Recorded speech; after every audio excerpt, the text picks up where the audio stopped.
अस्सलामु अलैकुम वरहमतुल्लाहि वबरकातुहू। औज़ु बिल्लाहि मिनश्शैतानिर्रजीम, बिस्मिल्लाहिर्रहमानिर्रहीम।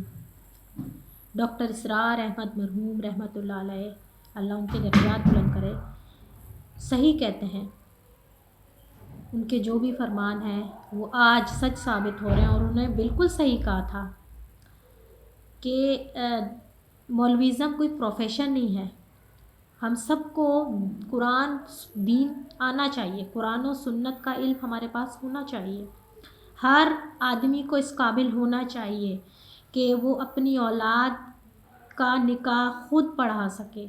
हर औलाद को इस काबिल होना चाहिए कि अपने माँ या बाप का जनाजा खुद पढ़ा सके। हर बेटी को इस काबिल होना चाहिए कि उसे गुस्ल देना आता हो और अपनी माँ का गुस्ल खुद दे। इसी तरह बेटे अपने बाप को गुस्ल खुद दें। ये हमने खुद अलग अलग दीन को मतलब इस तरह बनाया हुआ है कि उनको फिर उसमें बट गए हम लोग। ये फ़िरके क्या हैं? आज मैंने सही सुना, एक हमारे उस्ताद में मोहतरम है, वो सही फरमा रहे थे कि हुज़ूर सल्लल्लाहु अलैहि वसल्लम ने फरमाया कि हमारे यहूदियों के 71 फ़िरके होंगे, 71, और उनमें से सब जहन्नुम में जाएंगे सिवाय एक फ़िरके के।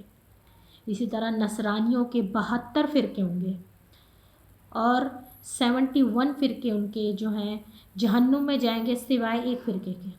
इसी तरह आखिर में अपनी उम्मत का ज़िक्र किया। आप सल्लल्लाहु अलैहि वसल्लम ने फरमाया कि 72 फ़िरके जो हैं वो जहन्नुम में जाएंगे, सिर्फ़ एक फ़िरका जो है वो जन्नत में जाएगा, जो मुझे और मेरे सहाबा को फॉलो करेगा। अल्लाह पाक हमें ये तौफ़ीक दे कि हम अल्लाह के रसूल की सुन्नतों को पढ़ें, अल्लाह के अहकामात को पढ़ें। हम जानें कि हम इस दीन में पैदा हुए हैं, हमें दीन हर चीज़ का इल्म देता है। हमें कदम कदम पे दीन की ज़रूरत है। दीन मतलब हमें हर चीज़ पे गाइड कर रहा है ना, तो हम क्यों दीन को छोड़ के बैठे हुए हैं? अल्लाह पाक हम लोग के यानी हर मसले में हमें बता रहा है। जब एक इसका ये फ़ायदा है दीन पर, एक फ़ायदा सबसे जो है इम्पोर्टेंट फ़ायदा सुन्नत पढ़ने का, हदीस पढ़ने का, यानी आपकी पर्सनैलिटी स्ट्रॉन्ग होगी और आपको पता चलेगा कि मेरे दुख सबसे बड़े नहीं हैं। एक हस्ती थी जो इस दुनिया से जा चुकी है, अल्लाह पाक उनकी मतलब उनके दर्जात बुलंद करें, वो तो वैसे ही जन्नती हैं।